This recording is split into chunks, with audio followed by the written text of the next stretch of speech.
Okay. So hello everyone. Welcome back to the class of surveying, and this is the lecture number 20, and we were discussing about the compass survey.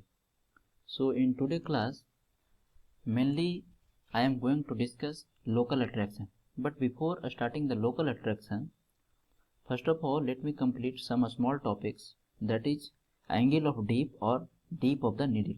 Dip of the needle, ये सब है जो आपका objective में ज़्यादा पूछता है। छोटा छोटा टॉपिक है, इसको कवर कर लेते हैं।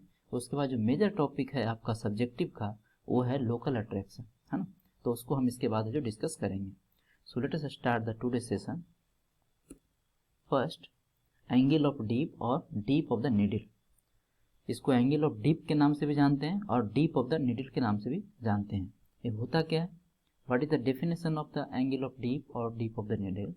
कहता है the angle which magnetic lines of forces, magnetic lines of forces. चूँकि हमारा जो अर्थ है वो भी क्या है, एक मैग्नेट की तरह काम करता है ना। उसका भी साउथ पोल और नॉर्थ पोल है, तो वो भी क्या है, एक तरह से मैग्नेट की तरह काम करता है। तो साउथ पोल और नॉर्थ पोल होने के कारण इसको क्या क्या कह सकते हैं, एक मैग्नेट की तरह काम करता है ना। तो ये number of magnetic lines of forces क्या होगा, एक उससे क्या होगा, एंट्री और एग्जिट करेगा, एंट्री भी करेगा और एग्जिट करेगा। तो वही कहता है कि the angle which magnetic lines of forces, अभी फिगर से समझेंगे इसको, make with the surface of earth, make with the surface of earth is called angle of deep और डीप ऑफ द नीडल, और deep of the needle. Definition क्या बोलता है? कहता है the angle which magnetic lines of forces make with the surface of earth is called angle of deep और deep of the needle, deep of the needle, है ना। अब देखिए, इसको ध्यान से समझ लेना है, अदरवाइज ये बहुत आपको परेशान करने वाला है ना ऑब्जेक्टिव में। सबसे पहली बात, नेक्स्ट स्टेटमेंट मैंने लिखा कि the dip of the needle at equator is zero, at equator is zero. Objective के लिए कैसे जीरो, मैं प्रूव कर देता हूँ। And the dip of the needle at pole is 90 degree. देखिए वो कैसे, काफ़ी केयरफुली इसको समझना है ना। देखिए ये क्या होता है,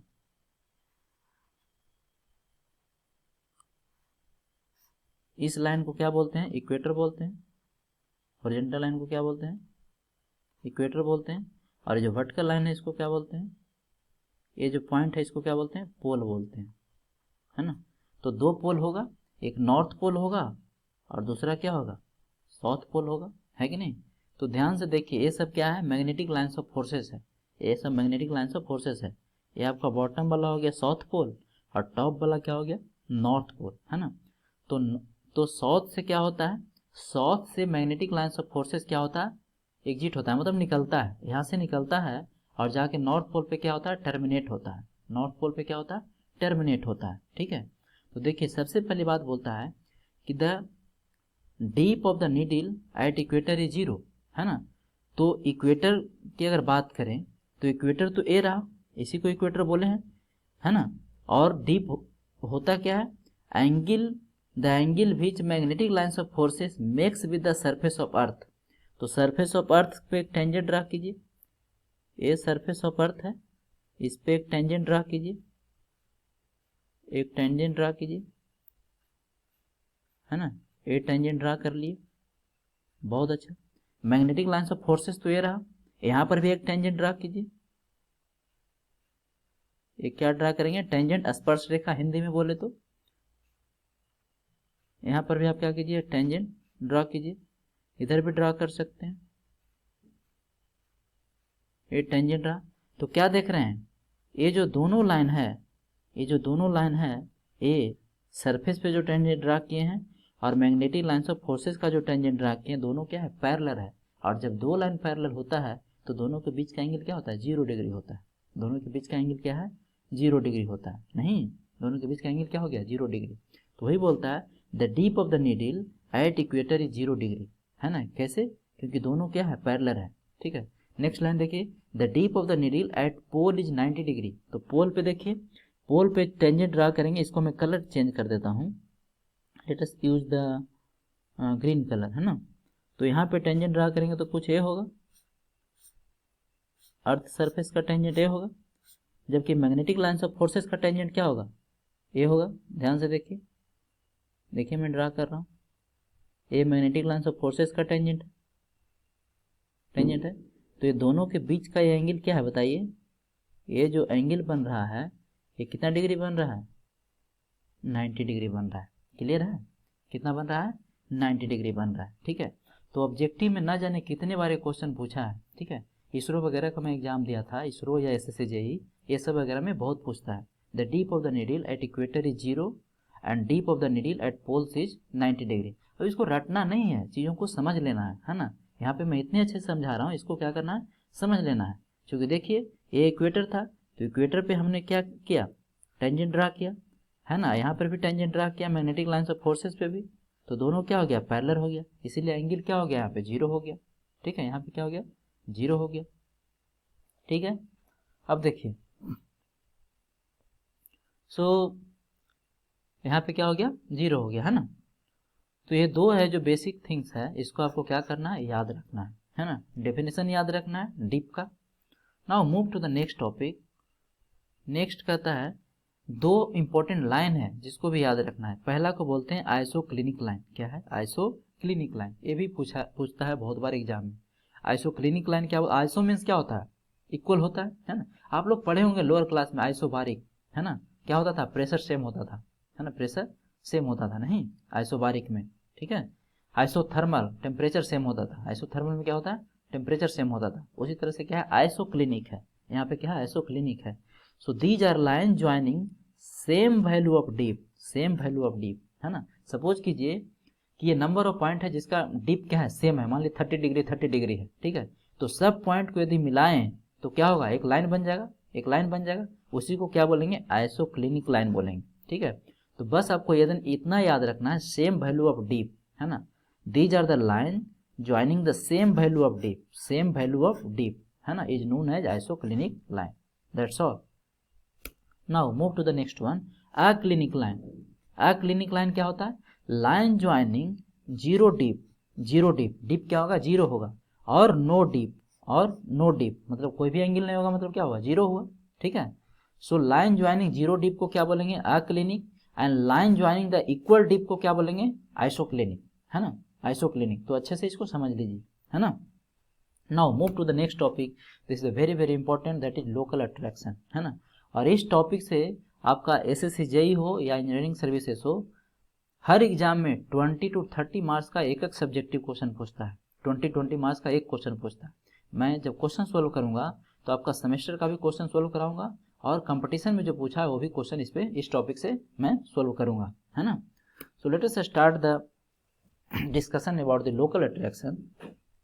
सबसे पहली बात कि डेफिनेशन की बात करते हैं, है ना। First of all I will discuss the definition of local attraction.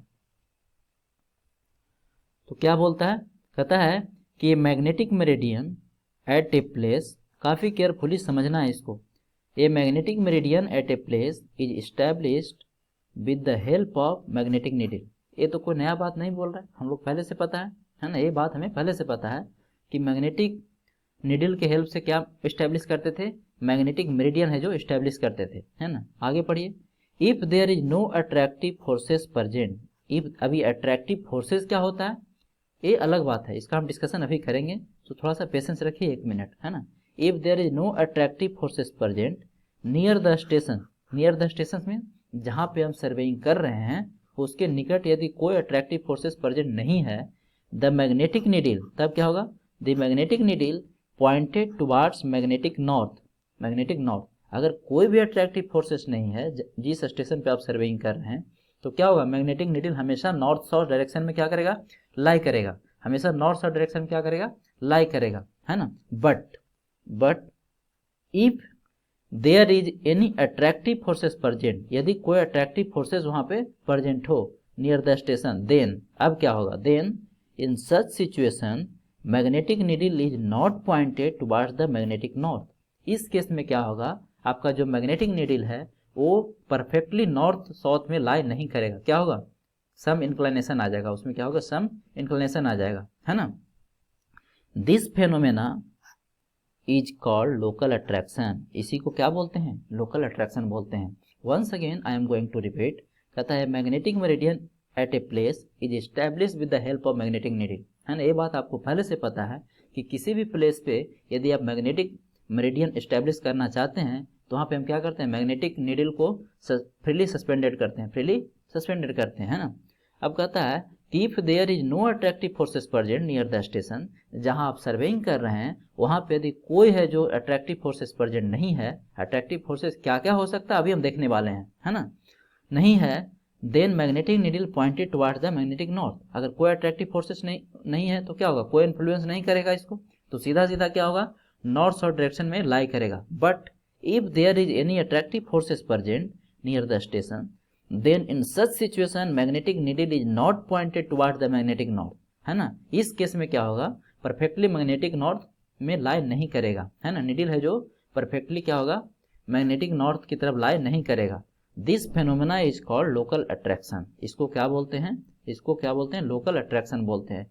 अगर एक सेंटेंस में, एक स्मॉल सेंटेंस में डेफिनेशन देखा जाए लोकल अट्रैक्शन का, तो मैं यहाँ पे लिखा हूँ the deviation of magnetic needle, the deviation of magnetic needle, deviation means correct से हटके, है ना, डेविएशन मीन्स क्या, है ना, जो सही होना चाहिए उससे हटके, the deviation of magnetic needle from magnetic north south direction due to presence of some external attractive forces is known as local attraction. इससे स्मॉल डेफिनेशन नहीं हो सकता, है ना। कहता है the deviation of magnetic needle from magnetic north south direction due to presence, किसके कारण, डेविएशन किसके कारण हो रहा है, due to presence of some external attractive forces is known as local attraction, is known as local attraction. अब देखिए जिसकी बात कर रहे थे अट्रैक्टिव फोर्सेस की, तो सोर्सेस ऑफ लोकल अट्रैक्शन, क्या क्या सोर्सेस ऑफ लोकल अट्रैक्शन का हो सकता है, क्या क्या रीजन हो सकता है ना, क्या क्या कारण इसका हो सकता है, हाँ, जो भी अट्रैक्टिव फोर्सेस है उसका रीजन क्या क्या हो सकता है ना। तो सबसे पहली बात है मैग्नेटाइट इन द ग्राउंड, जहाँ पे आप सर्वे कर रहे हैं हो सकता है वहाँ पे कोई है जो मैग्नेट वगैरह एम्बेडेड है, कहाँ पे, ग्राउंड में, ग्राउंड के अंदर। Second thing, railway line near the survey station, जहाँ पे आप सर्वेइंग कर रहे हैं उसके आसपास से रेलवे लाइन क्रॉस किया है, और रेलवे लाइन किसका बना होता है, आयरन का बना होता है। तो आयरन क्या है, एक मैग्नेटिक सबस्टांस है जो कि क्या करेगा, नीडल को अट्रैक्ट कर लेगा, नीडल को क्या करेगा, अट्रैक्ट करेगा। तो क्या होगा, वो ट्रूली नॉर्थ साइड डायरेक्शन में लाई नहीं करेगा, है ना। थर्ड क्या हो सकता है रीजन, ये आपको एग्जाम में लिखने के लिए आता है, सोर्सेस ऑफ लोकल अट्रैक्शन, है ना। Iron pipe in the ground, बहुत सारा जो वाटर सप्लाई पाइप है जो आयरन का बना होता है वो भी क्या होता है, ग्राउंड के अंदर पाया जाता है, ग्राउंड के अंदर होता है, ऊपर भी हो सकता है ना। यदि जहाँ पे आप सर्वे कर रहे हैं वहाँ पे यदि आयरन पाइप प्रेजेंट है वो भी क्या करेगा, नीडल को अफेक्ट करेगा, नीडल को अफेक्ट करेगा, है ना। Fourth one is wire carrying electric current, है ना। अगर वायर है, इलेक्ट्रिक करंट वायर है, बड़े बड़े पोल आप लोगों ने देखा होगा, वो भी यदि स्टेशन के निकट है तो भी क्या करेगा, मैग्नेटिक नीडल को अफेक्ट करेगा। Minerals deposit in the ground, बहुत सारा मिनरल्स होता है ना, वो भी यदि ग्राउंड में है तो क्या करेगा, मैग्नेटिक नीडल को अफेक्ट करेगा। And last one is chain and tape. तो ये सब क्या हो गया आपका, ये सब हो गया क्या, सोर्सेस ऑफ अट्रैक्टिव फोर्सेस, है ना। इसी को क्या बोल रहे थे, सोर्सेस ऑफ अट्रैक्टिव फोर्सेस। अब तो क्लियर है, अब क्लियर है ना। अगर आप जहाँ पे सर्वे कर रहे हैं वहाँ पे इसमें से कोई भी एक प्रेजेंट है तो क्या करेगा, जो कंपास का नीडल है उसको ट्रूली नॉर्थ साउथ डायरेक्शन में वो लाई नहीं करने देगा, वो क्या करेगा, उसको थोड़ा अट्रैक्ट कर लेगा, अपनी ओर अट्रैक्ट करेगा। इसीलिए इसको क्या बोले, इस फिनोमेना को लोकल अट्रैक्शन नाम दिया गया है। Now move to the next one, detection of local attraction. कैसे आप इसको डिटेक्ट करेंगे, मैथमेटिकली कैसे डिटेक्ट करेंगे, हमें तो मैथमेटिक्स से डील करना है ना।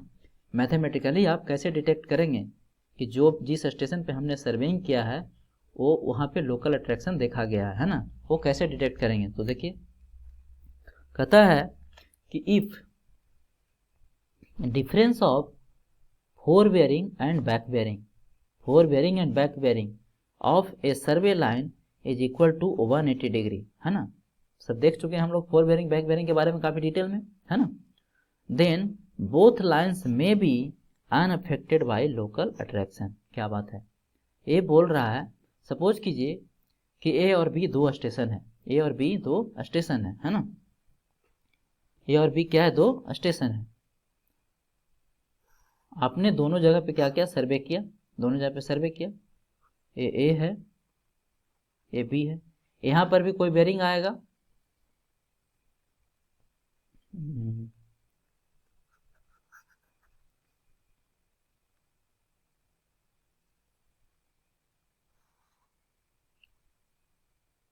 ए स्टेशन ए है और ए स्टेशन क्या है, बी है, बी। ठीक है, तो आप क्या करेंगे, आप है जो ए पे बेरिंग मेजर किया और बी पे बेरिंग मेजर किया, है ना। अगर दोनों के फोर बेरिंग और बैक बेरिंग का डिफरेंस है ना, फोर बेरिंग और बैक बेरिंग का डिफरेंस क्या निकालना है, fore bearing minus back bearing. ठीक है, डिफरेंस निकालें, और यदि ये डिफरेंस कितना आ जाए, 180 डिग्री आ जाए, इसका मतलब क्या है, ये क्या बताता है, अगर फोर बेरिंग और बैक बेरिंग का डिफरेंस 180 डिग्री आ जाए, इसका मतलब कि दोनों स्टेशन है जो क्या है, लोकल अट्रैक्शन से फ्री है ना। दोनों स्टेशन क्या है, लोकल अट्रैक्शन से क्या है, फ्री है। ए और बी दोनों क्या है, लोकल अट्रैक्शन से फ्री है ना। Now move to the next point. Next point of discussion is, next point of discussion is,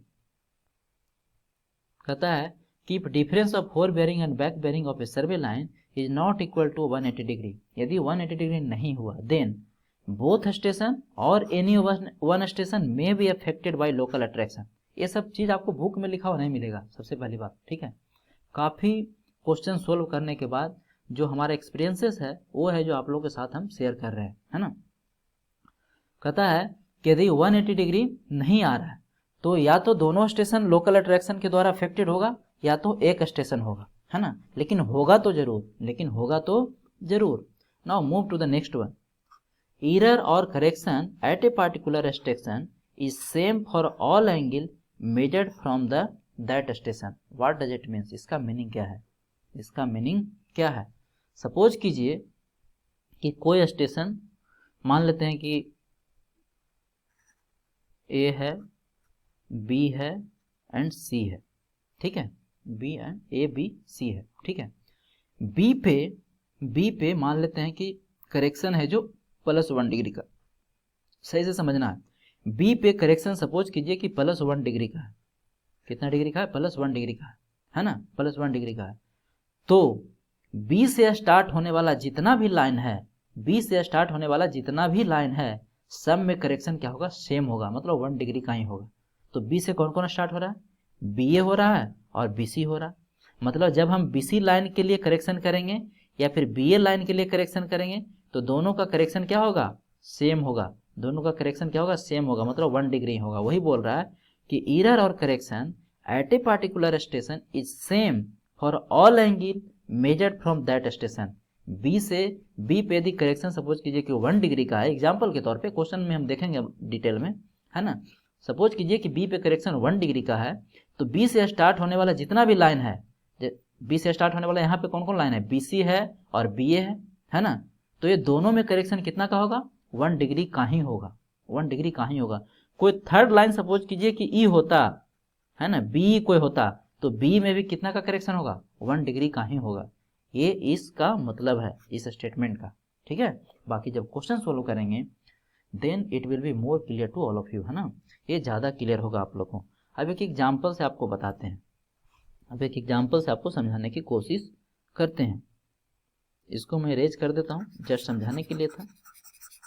ये सब सिंपल लैंग्वेज में ये सब स्टेटमेंट इसीलिए लिखा जाता है ताकि जब एक बार आप रिवाइज करें तो आपको ज़्यादा दिनों तक याद रहे, है ना। अब देखिए, सपोज कीजिए कि एक स्टेशन यहाँ पे है ए, यहाँ पे क्या है, ए स्टेशन है। ठीक है,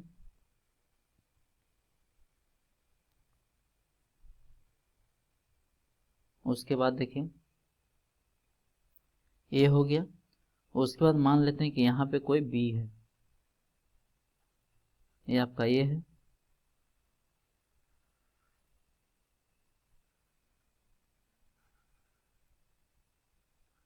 ये बी है,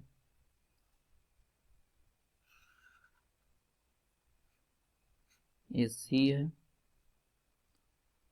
ये सी है,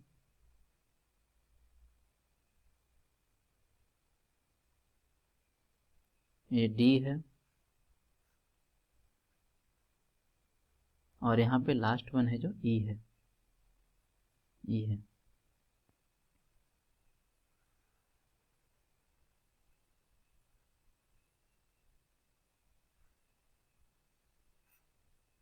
ई है ना।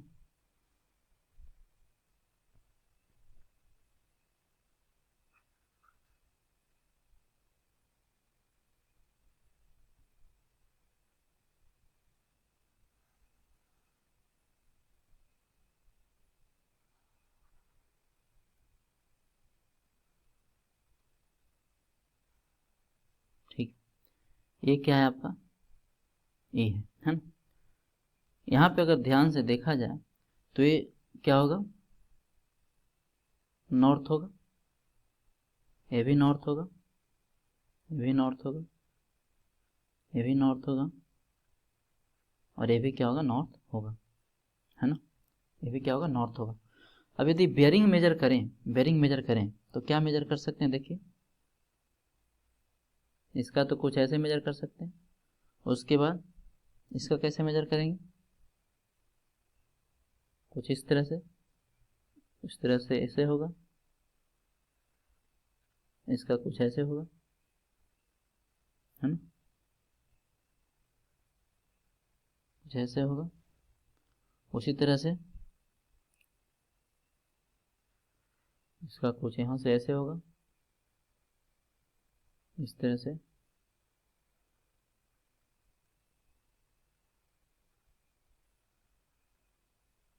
इस तरह से इसका सबका फोर बेरिंग, हम फोर बेरिंग और बैक बेरिंग क्या कर सकते हैं, मेजर कर सकते हैं। फोर बेरिंग और बैक बेरिंग सब लाइन का क्या कर सकते हैं, मेजर कर सकते हैं। चलिए मैं नाम भी देता हूँ, नाम देता हूँ, ठीक है। यहाँ पे नाम दे रहा हूँ, देखिए theta B C, theta B C, है ना,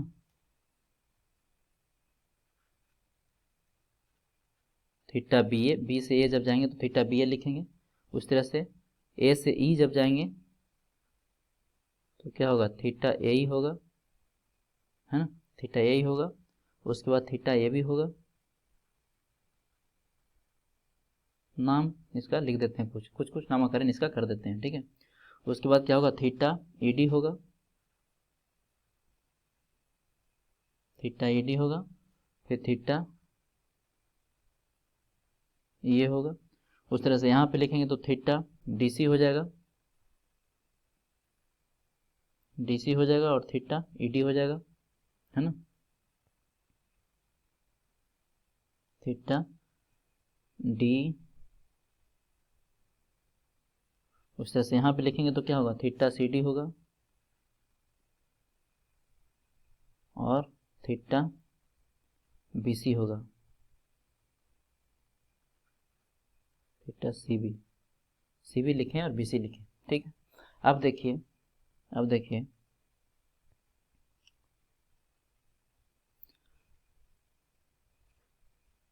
यहाँ पे एक कॉलम में आप लाइन लिखिए, उसके बाद फोर बेयरिंग लिखिए,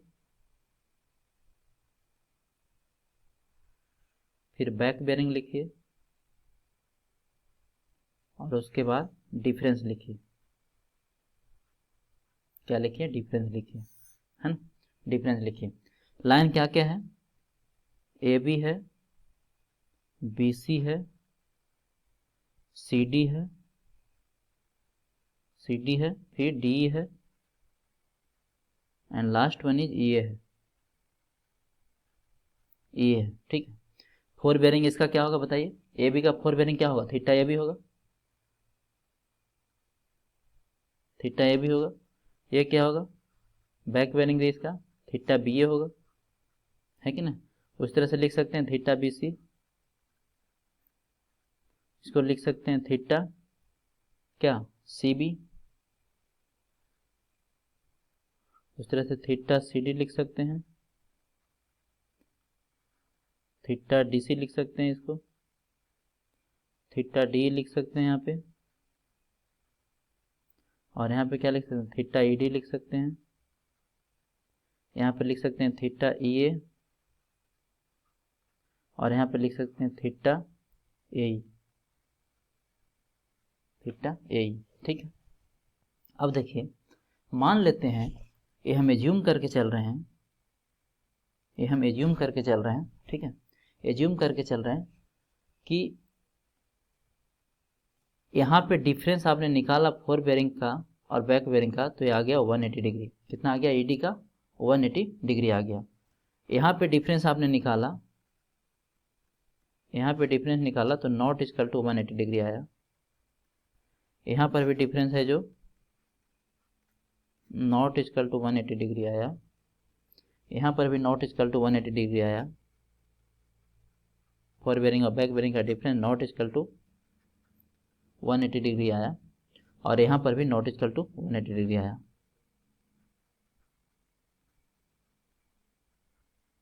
डिग्री आया, ठीक है।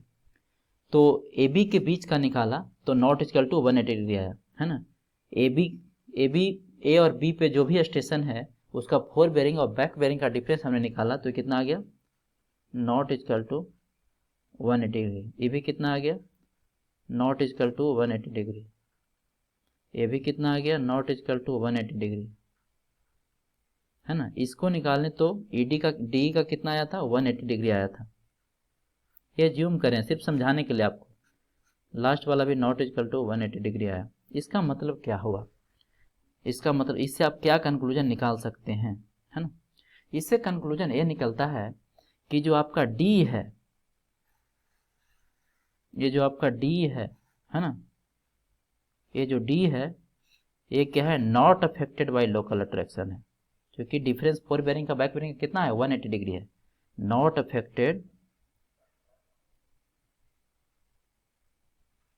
Affected by local attraction. Clear है ना। क्योंकि डी का फोर बेरिंग और बैक बेरिंग का डिफरेंस कितना आया? 180 डिग्री आया। इसका मतलब डी और ई क्या है? Not affected by local attraction है, ठीक है। ए बी का निकाले थे तो नॉट इक्वल टू 180 डिग्री आया था, मतलब ए और बी क्या है? Affected by local attraction. B C क्या है? Affected by local attraction. C D क्या है? अफेक्टेड बाय लोकल अट्रैक्शन, ठीक है। तो ये तो था हमारा थ्योरेटिकल पार्ट किसका? लोकल अट्रैक्शन का। बट अब हम लोग देखेंगे इसका न्यूमेरिकल पार्ट, है ना। सबसे पहली बात कि देख लेते हैं कि इसको एलिमिनेट कैसे करेंगे। जो भी लोकल अट्रैक्शन आएगा स्टेशन पे उसको हमको फाइनली क्या करना है? एलिमिनेट करना है, उसको रिमूव करना है, ठीक है। उसको क्या करना है? रिमूव करना है। सो एलिमिनेशन का दो तरीका है। फर्स्ट कहता है there are two methods available for the elimination of local attraction. First one is by calculating the local attraction at each station and second one is by included angle method. तो दो method available है। हम first method देखने जा रहे हैं, है ना। We are going to deal with the first method, that is by calculating the local attraction at each stations, है ना। So देखिए इसमें क्या करते हैं? पहला मेथड में कहता है by calculating the local attraction at each station। इसमें क्या करते हैं? इसको देखने के लिए हम लोग क्या करेंगे? क्वेश्चन सोल्व करेंगे। क्वेश्चन सोल्व करेंगे, क्योंकि एक क्वेश्चन से ही आपको ज़्यादा क्लियर होगा, है ना। It will be more clear to you after solving the question. Okay, तो हम लोग क्या करेंगे? क्वेश्चन सोल्व करेंगे, है ना सत्य। तो यही आपका क्वेश्चन है, प्रोबेबली है जो नेक्स्ट बार है जो एक आपका आने वाला एग्जाम में क्वेश्चन आने का बहुत चांसेस है, ठीक है। कहता है the flowing bearing were observe in the running a close traverse, identify which stations are affected by local attraction, and find the corrected bearing. क्या बोल रहा है ना। एक कंपटीशन का बहुत फेवरेट टॉपिक है ना, लोकल अट्रैक्शन। सेमेस्टर में ही पूछता है 6 मार्क्स में। सो लाइन दिया हुआ A B B C C D D E A, है ना। इसका फोर बेरिंग दिया हुआ है और बैक बेरिंग दिया हुआ। तो सबसे पहले आप क्या करेंगे? सबसे पहले क्वेश्चन को सही से पढ़ेंगे और पढ़ने के बाद आप क्या करेंगे? डिफरेंस निकालेंगे। किसका? Difference of fore bearing and back bearing, नहीं, फोर बेयरिंग और बैक बेयरिंग का डिफरेंस निकालेंगे। तो फर्स्ट देखिए, फोर बेयरिंग है 75 डिग्री 5 मिनट और बैक बेयरिंग है 254 डिग्री 20 मिनट। यहाँ पे जब इन दोनों का डिफरेंस निकालेंगे तो नॉट इक्वल टू 180 डिग्री आएगा, है ना। नेक्स्ट है जो BC लाइन के अगर देखें तो फोर बेरिंग 115 डिग्री 20 मिनट है और बैक बेरिंग 296 डिग्री 35 मिनट है, तो ये भी है जो नॉट इक्वल टू 180 आएगा। सबसे पहले आप क्वेश्चन लिख लेंगे, उसके बाद एक कॉलम बना लेंगे डिफरेंस का, है ना। एक कॉलम किसका बना लेंगे? डिफरेंस का, ठीक है। नेक्स्ट वन देखिए, CD को देखिए ध्यान से, 165 डिग्री 35 मिनट और 345 डिग्री 35 मिनट, तो यहाँ पे जब डिफरेंस निकालेंगे तो ये आ जाएगा 180 डिग्री। क्या बात है, 180 डिग्री, है ना। D को देखिए 224 डिग्री 50 मिनट और 44 डिग्री 5 मिनट, यहाँ भी नॉट इक्वल टू 180 आएगा, ठीक है। EA का देखिए 304 डिग्री 50 मिनट 125 डिग्री 5 मिनट, ये भी नॉट इक्वल टू 180 डिग्री आएगा। यहाँ से आप क्या कंक्लूजन निकाल सकते हैं? एक कंक्लूजन तो आप डेफिनेटली निकाल सकते हैं कि D और E है जो not affected by local attraction है। बाकी का हमको नहीं पता, बाकी भी हो सकता है ना। लेकिन D का चूंकि 180 डिग्री आया है तो D और E है जो free from the local attraction है, free from the local attraction है। इसका मतलब क्या हुआ कि D और E में करेक्शन क्या होगा? 0 डिग्री का, है। D और E में करेक्शन क्या होगा? 0 डिग्री का, है कि नहीं। नाउ अब देखिए, सबसे पहले आप क्या कीजिए कि जो भी एंगल दिया हुआ है उसको आप लिख लीजिए। यहाँ से आपका सॉल्यूशन स्टार्ट होता है। इनफैक्ट पिछला पेज से ही सॉल्यूशन स्टार्ट था, डिफरेंस निकालने पहले, है ना। तो यहाँ पे देखिए आप क्या करेंगे, सबसे पहली बात कि इस तरह से आपको एक टेबल फॉर्मेट में इसको बनाना है। टेबल फॉर्मेट में इसको क्या करना है? बनाना है ना। और ये चीज़ आपको बुक में नहीं मिलेगा, ठीक है। तो देखिए यहाँ पे लाइन है, लाइन में क्या लिख लिए? AB BA BC CB CD DC। ऐसा क्यों लिख रहे हैं? क्योंकि यहाँ पे हम सबका फोर बेयरिंग ही लिखने वाले हैं, है ना। फोर बेयरिंग ही लिखने वाला है, ठीक है। DC DE ED EA और AE। अब क्या कीजिए, बेरिंग को इसमें लिख डालिए, बेरिंग को इसमें लिख डालिए। तो सबसे पहला था AB का, कितना था? AB का था 75 डिग्री 5 मिनट, है ना। 75 डिग्री 5 मिनट, तो लिखिए 75 डिग्री 5 मिनट। सो ये था 75 डिग्री 5 मिनट। उसके बाद था 254 डिग्री, BA का कितना था? 254 डिग्री। AB का बैक बेयरिंग था 254 डिग्री 20 मिनट, 254 डिग्री 20 मिनट था, है ना। AB का बैक बेयरिंग क्या था? देखिए 254 डिग्री 20 मिनट था। तो BA का फोर बेयरिंग क्या होगा? BA का फोर बेयरिंग क्या होगा? सेम हो जाएगा, है ना। सो क्या हो जाएगा? 254 डिग्री 20 मिनट। सबको बेयरिंग को लिख डालिए, 254 डिग्री 20 मिनट। उसके बाद है 115 डिग्री 20 मिनट,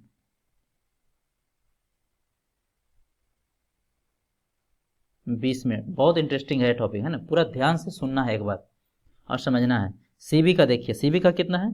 296 डिग्री 35 मिनट,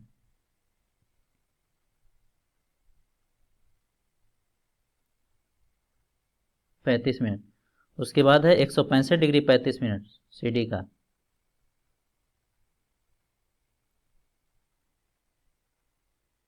उसके बाद है DC का 345 डिग्री 35 मिनट, है ना। 345 डिग्री 35 मिनट।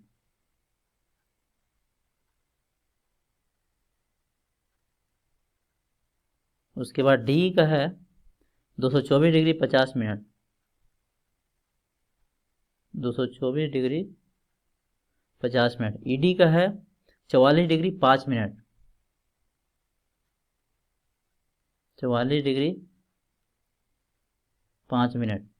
उसके बाद है आपका EA का 304 degree 50 minute, 304 degree 50 minute. And last one AE है जो 125 डिग्री 5 मिनट है, 125 डिग्री 5 मिनट है, ठीक है। बहुत अच्छा। अब देखिए, चूंकि हमारा जो CD का आया था, ध्यान से देखिए, CD का डिफरेंस कितना आया था? 180 डिग्री आया था। इसका मतलब C से जो भी स्टेशन स्टार्ट हो रहा होगा और D से जो भी स्टेशन स्टार्ट हो रहा होगा उसमें करेक्शन कितना का होगा, 0 डिग्री का होगा। उसमें करेक्शन क्या होगा, 0 डिग्री का होगा। नहीं नहीं, देखिए अभी मैं याद दिलाता हूँ, अभी आपको याद दिलाता हूँ स्टेटमेंट, ए वाला स्टेटमेंट, एरर और correction at a particular station is same for all angle measure from that station, measure from that station, है ना। तो चूंकि सी डी का डिफरेंस कितना है, 180 डिग्री है, तो सी और डी से जो भी स्टेशन स्टार्ट हो रहा है, जो भी लाइन स्टार्ट हो रहा है सी और डी से, केयरफुली सुनना है, सी और डी से जो भी लाइन स्टार्ट हो रहा है उसका, उसमें करेक्शन क्या होगा, 0 डिग्री का होगा। उसमें करेक्शन क्या होगा, 0 डिग्री का होगा। ठीक है, तो देखिए सी से कौन कौन स्टार्ट हो रहा है, एक तो सी बी हो रहा है, एक सी डी हो रहा है, और डी से कौन कौन स्टार्ट हो रहा है, डी सी हो रहा है और डी हो रहा है। तो ये चारों में क्या होगा, करेक्शन 0 डिग्री। तो आप क्या कीजिए, फट से लिख डालिए 0 डिग्री करेक्शन। इसमें भी 0 डिग्री, इसमें भी 0 डिग्री, इसमें भी 0 डिग्री, इसमें भी 0 डिग्री। क्या बात है, क्या बात है ना। अब देखिए जिसका भी करेक्शन 0 डिग्री है, जैसे डी का भी 0 है, सी बी का भी 0 है ना, तो कहीं से भी आप स्टार्ट कर सकते हैं। आप सी बी से भी स्टार्ट कर सकते हैं कैलकुलेशन, फर्दर कैलकुलेशन, या फिर डी से भी कर सकते हैं, डी से भी कर सकते हैं। ठीक है, तो मान लें कि सी बी से यदि हम स्टार्ट करते हैं, तो सी बी में करेक्शन क्या हो गया, 0 डिग्री का। इसका मतलब आपका करेक्टेड बेयरिंग क्या हुआ, करेक्टेड बेयरिंग क्या हुआ, जो भी पहले का बेयरिंग है उसमें 0 डिग्री ऐड कर दीजिए तो करेक्टेड बेयरिंग निकल जाएगा, है कि नहीं। तो 296 डिग्री 35 मिनट में 0 डिग्री ऐड कीजिए तो कितना आ जाएगा, सेम वैल्यू आएगा, सेम वैल्यू आएगा, है कि नहीं। 296 डिग्री 35 मिनट, आपको मजा आ जाएगा क्लास खत्म होने के बाद। 296 डिग्री 35 मिनट, ठीक है, 35 मिनट, ठीक है। ये तो सीबी का बेयरिंग हुआ, ये सीबी का करेक्टेड बेयरिंग होगा। लेकिन यदि आप बीसी का करेक्टेड बेयरिंग निकालना चाहते हैं तो क्या करना पड़ेगा, चूंकि ये वैल्यू 180 से बड़ा है तो हमको क्या करना पड़ेगा, हमको क्या करना पड़ेगा, 180 इसमें माइनस करना पड़ेगा। तो क्या लिखेंगे, 296 डिग्री 35 मिनट माइनस 180 डिग्री, इसको सोल्व करने के बाद आ रहा है 116 डिग्री 35 मिनट। ये आपका क्या हो गया, ये आपका हो गया बीसी का करेक्टेड बेयरिंग, बीसी का करेक्टेड बेयरिंग। अब तो देखिए बहुत अच्छा बात है, पूरा केयरफुली सुनना है। बीसी का करेक्टेड बेयरिंग आया 135 डिग्री 116 डिग्री 35 मिनट, जबकि इसका बेयरिंग था कितना, 115 डिग्री 20 मिनट, है ना। इसका मतलब कितना का करेक्शन हुआ होगा, इसका मतलब हुआ कि 1 degree plus 1 degree 15 minute, plus 1 degree 15 minute का क्या हुआ, करेक्शन हुआ, नहीं करेक्शन हुआ। अब देखिए सही है कि गलत है पता चल जाएगा। 115 डिग्री 20 मिनट में 1 डिग्री 15 मिनट ऐड कीजिए तो ये वैल्यू आ जाएगा आपका, ये वैल्यू क्या हो जाएगा, आ जाएगा, है ना। अब देखिए थर्ड स्टेटमेंट जो बोले थे, चूंकि बीसी में करेक्शन कितना है, 1 डिग्री 15 मिनट का है, तो बी से जो भी स्टार्ट हो रहा है उसमें करेक्शन क्या होगा, 1 डिग्री 15 मिनट का ही होगा, है ना। तो बीसी का करेक्शन कितना है, 1 डिग्री 15 मिनट। इसका मतलब बी ए में भी करेक्शन कितना होगा, क्या बात है, प्लस एकदम साइन के साथ 1 डिग्री 15 मिनट का ही होगा, क्या बात है। और जब बी ए में आपका करेक्शन पता है तो इसका करेक्टेड वैल्यू निकाल सकते हैं, बहुत सिंपल, कुछ नहीं करना है, जो वैल्यू पहले था उसमें प्लस 1 डिग्री 15 मिनट क्या करना है, ऐड करना है ना। तो जब इसको ऐड करेंगे तो ये आएगा 255 डिग्री 35 मिनट, 255 डिग्री 35 मिनट। जब आपका बी ए का बेयरिंग पता है तो ए बी का कैसे निकालेंगे बताइए, ए बी का कैसे निकालेंगे, इसमें से 180 डिग्री माइनस करना पड़ेगा, ए बी का क्या करना पड़ेगा, 180 डिग्री माइनस करना पड़ेगा, है ना। इसमें से क्या कीजिए, 180 डिग्री माइनस कर दीजिए, इसमें क्या करना पड़ेगा, 255 डिग्री 35 मिनट माइनस 180 डिग्री। इसको जब आप सोल्व करेंगे तो ये आ रहा है कितना, ये आ रहा है 75 डिग्री 35 मिनट, 75 डिग्री 35 मिनट, है ना। जबकि ए बी का आपका बेयरिंग कितना है, 75 डिग्री 75 डिग्री 5 मिनट। इसका मतलब ये हुआ कि यहाँ करेक्शन कितना का किया गया है, यहाँ करेक्शन किया गया है 0 डिग्री 30 मिनट का। नहीं, अब देखिए 75 degree 5 minute plus 0 degree 30 minute add करेंगे तो ये वैल्यू आ जाएगा आपका 75 degree 35 minute. It's very simple. अब देखिए ये सब तो सब वैल्यू ऐसे लिख दे, क्योंकि ये सब में तो 0 0 है तो सारा वैल्यू सेम ही हो जाएगा। ये हो जाएगा 175 डिग्री 35 मिनट, ये हो जाएगा 345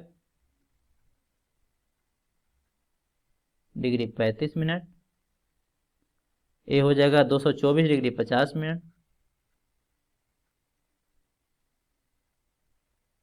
50 मिनट। ठीक है, 224 डिग्री 50 मिनट। अब देखिए इधर इधर नीचे की ओर कैलकुलेशन अब स्टार्ट कीजिए।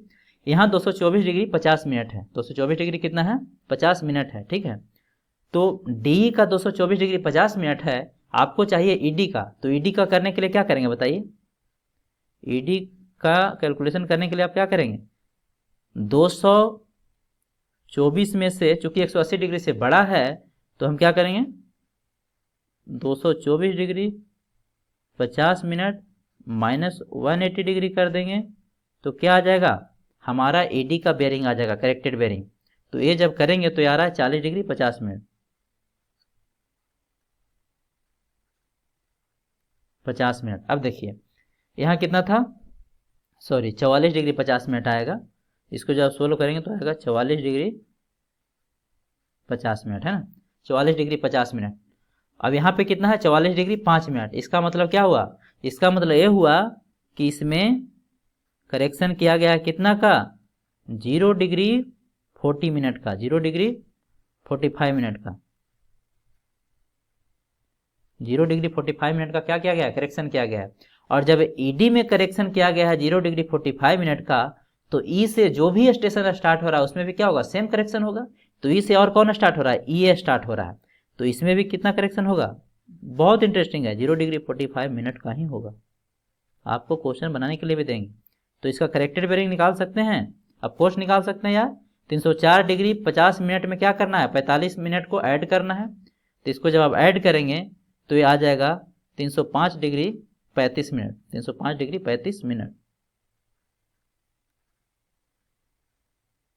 305 डिग्री 35 मिनट। अब चूंकि ई का आपको करेक्टेड बेयरिंग पता है और ए का निकालना है, और ये जो वैल्यू है 180 डिग्री से बड़ा है, तो आपको क्या करना पड़ेगा, 180 डिग्री इसमें माइनस कर दीजिए, 305 डिग्री 35 मिनट माइनस 180 डिग्री, तो कितना आ गया, ये आ जाएगा 125 डिग्री 35 मिनट, 125 डिग्री 35 मिनट, है ना। यहाँ पे कितना है, 135 डिग्री 5 मिनट है। इसका मतलब ये हुआ कि हमें प्लस 0 डिग्री 30 मिनट का क्या करना पड़ेगा, करेक्शन करना पड़ेगा, 0 डिग्री 30 मिनट का करेक्शन करना पड़ेगा। ठीक है, तो ए में 0 डिग्री 30 मिनट का करेक्शन हुआ है, इसका मतलब ए से जो भी लाइन स्टार्ट होगा उसमें भी करेक्शन कितना होगा, 0 डिग्री 30 मिनट का। तो यहाँ पे आके देखिए ए से स्टार्ट और कौन हुआ, ए भी हुआ, इसमें करेक्शन कितना है, 0 डिग्री 30 मिनट का, मैच कर गया। क्या हुआ, मैच कर गया। इसका मतलब जो भी हम अभी तक क्वेश्चन सोल्व किए वो क्या हमारा सही है ना, ये सही है। तो ये तो रहा कैलकुलेशन वाला टेबल, है ना। फाइनल आंसर कैसे लिख देंगे, फाइनल आंसर देखिए ऐसे लिखेंगे, फटाफट लिख दीजिए फाइनल आंसर।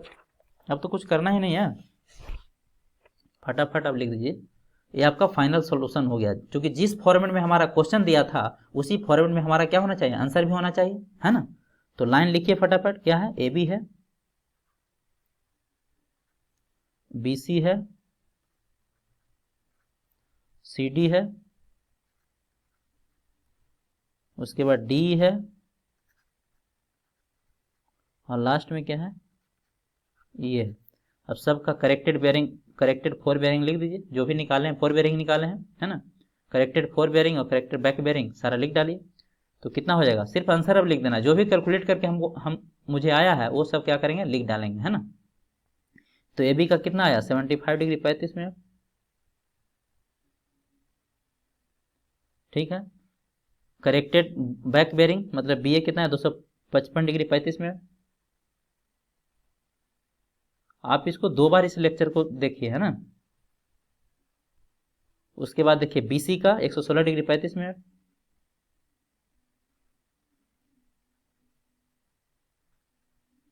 और ये आया था 296 डिग्री 35 मिनट।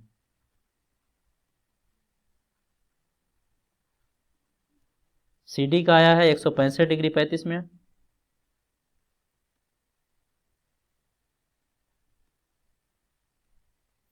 और इसका आया 345 डिग्री 35 मिनट।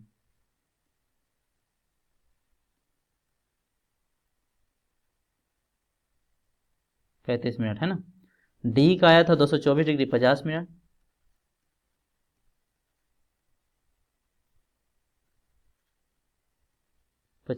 इसका आया था 44 डिग्री 50 मिनट।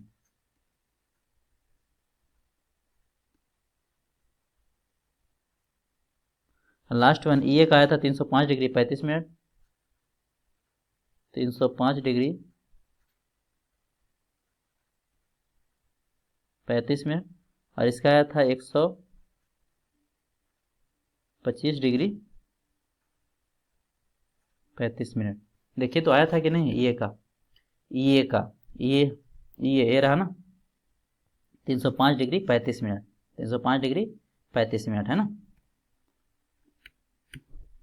तो ये रहा 305 डिग्री 35 मिनट फॉर बेयरिंग, है ना। और बैक बेयरिंग कितना आया था 125 डिग्री 35 मिनट, है ना। बैक बेयरिंग क्या हो जाएगा, ए हो जाएगा ना, बैक बेयरिंग ए हो जाएगा। तो ए का देख लीजिए, ए रहा 125 degree 35 minute. So it's very simple and it is very interesting, है ना। आपका फ्री का मतलब 20 to 25 marks SSC JEE mains में हर साल आपका 20 to 25 मार्क्स का एक क्वेश्चन इससे पूछता है लोकल अट्रैक्शन से, है ना। सो फाइनल कंक्लूजन क्या लिख सकते हैं, हियर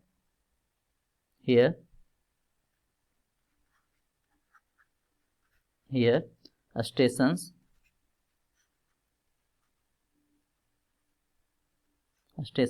जहां जहां करेक्शन किए हैं वो क्या है, अफेक्टेड है, वो क्या होगा, अफेक्टेड होगा।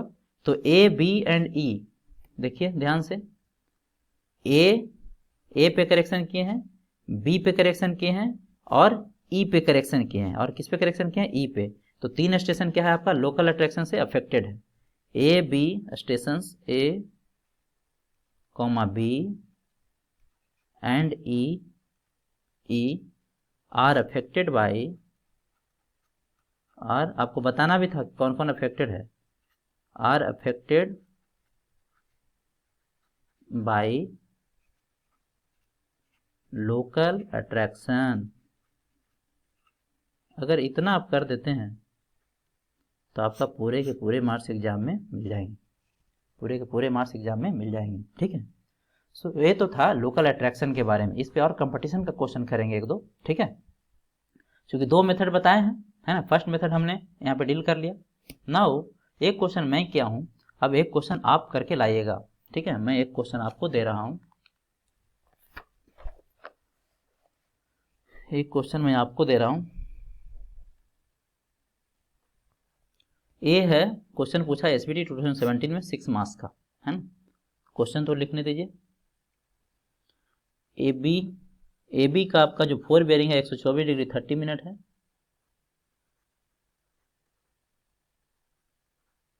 30 मिनट है। बैक बेयरिंग 304 डिग्री 30 मिनट है, 30 मिनट है। बीसी का 60 डिग्री 15 मिनट है, 15 मिनट है। 246 डिग्री है, 246 डिग्री है ना। और इसका है 310 डिग्री 30 मिनट,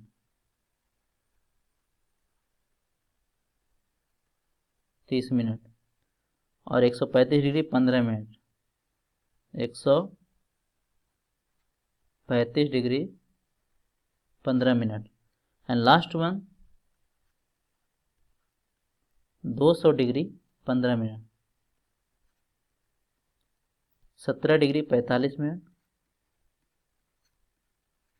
आपको क्या करना है, सोल्व करके लाना है ना।